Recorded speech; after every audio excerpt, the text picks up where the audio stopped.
Hello friends, welcome back to my channel exam point with Pari. आज मैं आपके लिए लाई हूँ बीपीएससी टीआरबी 4 के लिए हिंदी का जो लैंग्वेज पेपर होता है, जो 30 मार्क्स का होता है, उसमें 8 क्वेश्चन इंग्लिश से आते हैं। बाकी के 28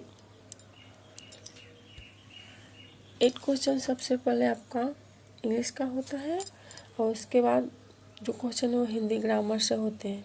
तो चलिए शुरू करते हैं। पहला क्वेश्चन है, choose the antonym of ancient. Ancient का मतलब क्या होता है फ्रेंड्स? एनिशियंट का मतलब होता है प्राचीन। तो इसके लिए उसका विलोम, एंटोनिम मतलब कि विरोधी, विलोम शब्द, तो उसका विरोधी क्या हो जाएगा? मॉडर्न। क्या हो जाएगा? मॉडर्न। नेक्स्ट है, choose the synonyms of happy. Happy मतलब खुश रहना, तो उसका सिनोनिम्स मतलब कि समानार्थी शब्द वो क्या हो जाएगा? Joyful. Next, fill in the blanks. If I blank rich I would help the poor. मतलब यहाँ पे क्या बोल रहा है? अगर मेरे पास पैसे होते, मैं अमीर होता, तो मैं गरीबों की मदद करता। यहाँ पे कौन सा फीलिंग आ रहा है? कंडीशनल फीलिंग है, मतलब कि ऐसा होता तो।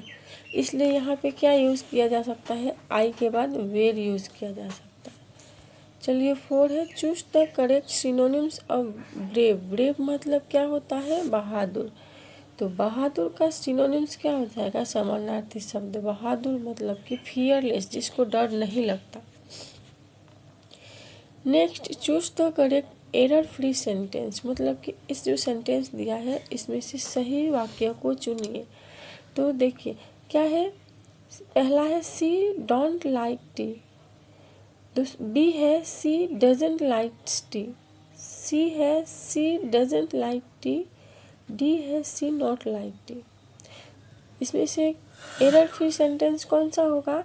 एरर फ्री सेंटेंस होगा सी डजंट लाइक टी। क्यों? क्योंकि आफ्टर डज नॉट, यहाँ पे जो डज नॉट है वी हमेशा क्या यूज़ होता है? वर्ब यूज़ होता है। तो लाइक का वर्ब क्या होगा? लाइक का वर्ब क्या होगा?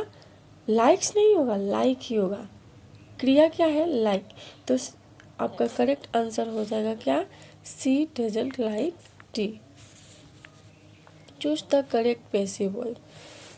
राम रोट अ लेटर, ये जो सेंटेंस है उसका आपको पैसिव वॉइस इसमें से कौन सा करेक्ट है वो देखना है। तो ये देखिए, a letter is written by Ram, Ram के द्वारा पत्र लिखा गया। A letter was written by Ram. C a letter has written by Ram. A letter wrote by Ram. चलिए ठीक है, तो इसका करेक्ट आंसर क्या हो जाएगा? बी। क्यों हो जाएगा? क्यों? क्योंकि पास्ट टेंस में लिखा है। Ram wrote a letter past tense में है, तो इसका पैसिव क्या हो जाएगा? जो रोट है उसका पैसिव हो जाएगा रिटर्न। इसलिए आपका करेक्ट आंसर क्या हो जाएगा? आपका करेक्ट आंसर हो जाएगा B. A letter was written by Ram, wrote का रिटर्न हो जाएगा। 7, identify the part of speech of quickly. Quickly का जो क्या फाइंड करना है? एक्शन हुआ है। क्विकली क्या डिस्क्राइब करता है? एक्शन हैपन हुआ है। क्या हुआ है? एक्शन। तो इसका एडवर्ब क्या? क्विकली को क्या बोला जाता है? एडवर्ब। आपका आंसर हो जाएगा C, adverb. Then next 8, choose the correct preposition. He is found, अब इसमें से कौन सा शब्द यहाँ पे आएगा? फाउंड इन म्यूजिक नहीं, ऑन म्यूजिक नहीं, ऑफ म्यूजिक या एट म्यूजिक। देखिए कभी भी आप एमसीक्यू सॉल्व करते हैं तो पहले दो को आप निकाल दीजिए, देख लीजिए पहले दो जो बिल्कुल फिट नहीं बैठ, उसके बाद दो में से आप ट्राई करिए। तो ए नहीं आएगा, फाउंड इन म्यूजिक नहीं हो सकता, ठीक है। ऑन म्यूजिक के ऊपर वो भी नहीं हो सकता। बाकी रहा ऑफ और एट, तो एट भी नहीं आएगा। आपका करेक्ट आंसर होगा of. He is found of music. Choose the correct article. खाली जगह Ganga is a only river. अगर आपने आर्टिकल ध्यान से देखा हो तो एन दी आर्टिकल का उपयोग कैसे होता है, तो देखिए गंगा एक स्पेशल है, स्पेसिफिक चीज़ के लिए क्या यूज़ होता है, कोई भी स्पेशल थिंग वस्तु किसी के लिए क्या यूज़ होता है, दी आर्टिकल का यूज़ होता है। तो the Ganga is a only river. Next, choose the correct sentence. इसमें क्या करना है, आपको सही सेंटेंस पहचानना है। He go to school daily, he goes to school daily, he going to school daily, he gone to school daily। तो इसमें से क्या होगा, देखिए पहले समझिए, he is a third person, ठीक है, लेकिन ही मतलब कि वो अकेले सिंगुलर है, तो इसलिए वाक्य कैसे बनेगा, वर्ब पहले लीजिए, फिर उसमें एस या एस लगाइए। तो वर्ब में एस या एस लगा है किसमें, गोज में, तो आपका करेक्ट आंसर क्या हो जाएगा, he goes to school daily.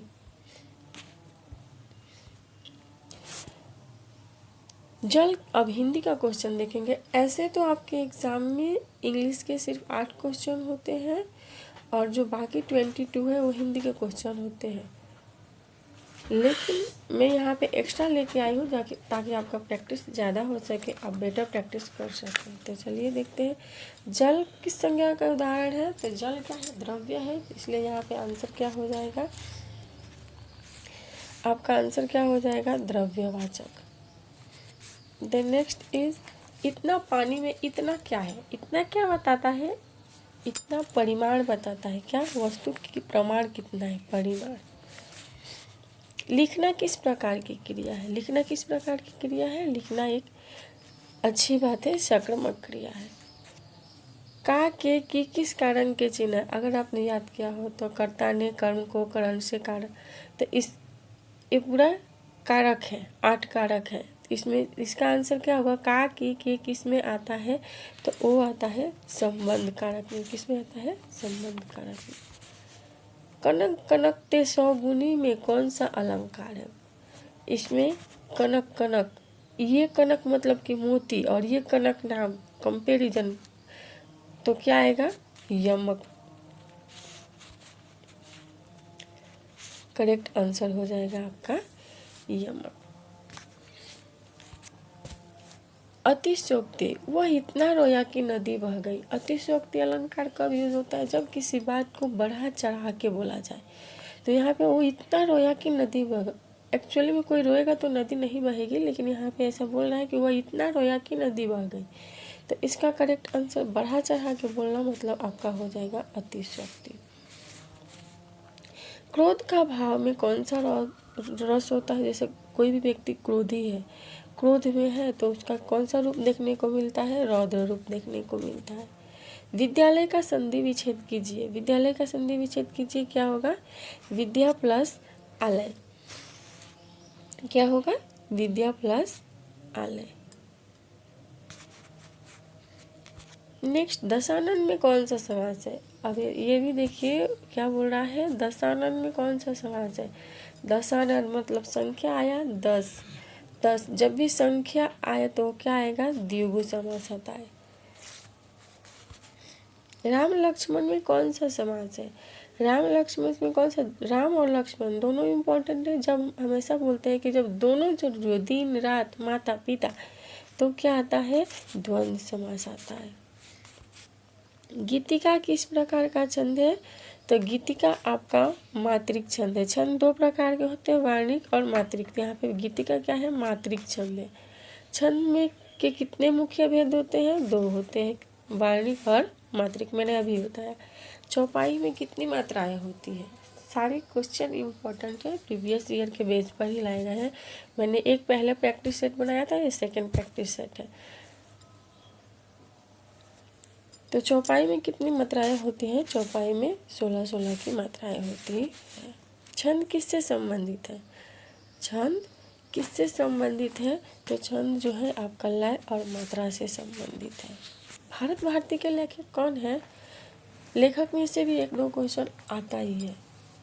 तो भारत भारती के लेखक है मैथिली शरण गुप्ता जी, क्या कौन है, मैथिली शरण गुप्ता जी। गीतांजलि के लेखक कौन है, गीतांजलि याद है, उसमें से वंदे मातरम गीत लिया गया था, तो गीतांजलि के लेखक कौन हुए, बंकिम चंद्र। गीतांजलि में से जन गण मन लिया गया है, उसके लेखक है रविन्द्रनाथ टैगोर जी। साकेत के लेखक कौन है? साकेत के लेखक है मैथिली शरण गुप्त। रोला छंद में कितनी मात्राएं होती है? रोला छंद में आपके कितनी मात्राएं होती है? 11 और 13 की मात्राएं होती है। राजपुत्र में कौन सा समास है? अब ये देखिए यहाँ पे क्या है, राजपुत्र मतलब कि राजा का पुत्र। राजा का पुत्र में कौन सा समास है? तत्पुरुष समास। क्यों? क्योंकि पुत्र का महत्व है राजा से। वीरों का कैसा हो वसंत में कौन सा रस है? क्या बोल रहा है? वीरों का कैसा हो वसंत में कौन सा रस है? अगर आप लोग को आंसर पता है तो कमेंट में लिखिए, मैं अभी बता रही हूँ। 31 में ऐसा बोल रहा है कि वीरों का कैसा हो वसंत में कौन सा रस है, तो इसका करेक्ट आंसर हो जाएगा वीर रस। राम ने खाना खाया में कौन सा कारक है? ने क्या बताता है? कर्ता ने, तो इसलिए कि क्या बताता है वो? कर्ता बताता है। कर्ता ने, कर्ता कारक। अपना किस प्रकार का सर्वनाम है? कोई भी चीज़ हमारा निजी होता है तो हम अपना यूज़ करते हैं, इसलिए अपना क्या है? निजवाचक। टोली किस प्रकार की संख्या है? तो टोली समूहवाचक संख्या है। घृणा का भाव में कौन सा रस है? घृणा का भाव में कौन सा रस है? तो घृणा हम करते हैं ना, उसको विभत्व बोलते हैं, वो अच्छी बात नहीं, इसलिए विभत्व रस है उसमें। प्रिय मिलन का वर्णन में कौन सा रस है? प्रिय मिलन का वर्णन, इसमें आपका आ जाएगा क्या? श्रृंगार रस। ये क्वेश्चन भी इम्पोर्टेंट है, प्रीवियस ईयर में पूछा गया।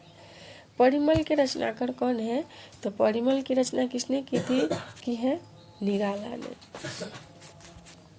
वार्णिक छंद किस पर आधारित होता है? वार्णिक छंद किस पर आधारित होता है? तो नॉर्मल है, वार्णिक है तो वर्ण पर आधारित होता है, मात्रिक मात्रा पर। राम किस संज्ञा का उदाहरण है? तो राम आपका उदाहरण, राम किसी व्यक्ति का नाम होता है, ठीक है, तो व्यक्तिवाचक संज्ञा। मुझे पानी दो में, मुझे कौन सा कारक है? मुझे पानी दो में मुझे कौन सा कारक है? वो कर्म कारक है, पानी देने की बात की जा रही है। और ये लास्ट क्वेश्चन आपके लिए है, गोदान के लेखक कौन है? मोस्ट इम्पोर्टेंट क्वेश्चन, इसलिए आपके लिए लेकर आए। अगर आपको उत्तर नहीं पता है तो नेक्स्ट जो वीडियो सेट 3 लाऊंगी उसमें मैं पहले आंसर बताऊंगी इसका। तो बिहार शिक्षक भर्ती में लैंग्वेज पेपर का एक टोटल में 40 क्वेश्चन लाए थे। ऐसे आपका 30 आता है, लेकिन मैं 10 एक्स्ट्रा लाई थी, प्रैक्टिस बेटर हो सके। तो इस क्वेश्चन का आंसर आप लोग कमेंट में लिखिए। गोदान के लेखक कौन है? प्रेमचंद, जयशंकर प्रसाद, निराला की दिनकर। और ऐसे ही लैंग्वेज पेपर, जीके जीएस के प्रैक्टिस सेट या एमसीक्यू देखने के लिए जो प्रीवियस ईयर में है, आप मेरी वीडियो देखिए, मेरी आईडी पर जाइए, एग्जाम पॉइंट विद परी चैनल, और वहाँ पे आपको सारे वीडियो मिल जाएंगे। Thank you.